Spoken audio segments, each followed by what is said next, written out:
মালদা থেকে আগত বিশ্বজিৎ দা একটি বড় কাতলা মাছ হিট করেছেন। এটি ছিল কড়াইবাড়ি গড়াহাট জাইরুলদার পুকুর। এখানে টিকিট প্রাইস ছিল ৩,০০০ টাকা। অভিজ্ঞ শিকারী বিশ্বজিৎ দা একটি বড় কাতলা মাছ হিট করে মাছটিকে আয়ত্তে আনার জন্য আপ্রাণ চেষ্টা চালিয়ে যাচ্ছেন। দেখা যাক তিনি কি পারবেন মাছটিকে আয়ত্তে এনে ল্যান্ডিং করতে। ধন্যবাদ।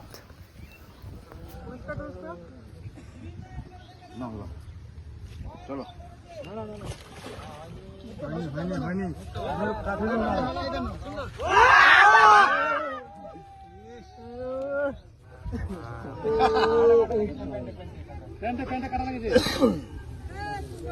দাঁড়া শান্তি পেলাম মাইরি শান্তি পেলাম বুঝলা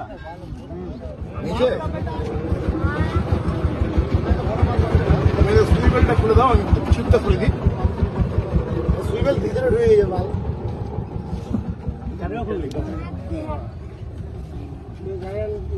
তুলেন 9 কিলোর কাতলাটা তুলেন। আস্তে দাদা কেমন লাগছে মাছ ধরে? মেরে ফাটিয়ে দিয়েছি। কি যেন পুকুরের নাম? গোড়াহাট। গোড়াহাট জিন্দাবাদ।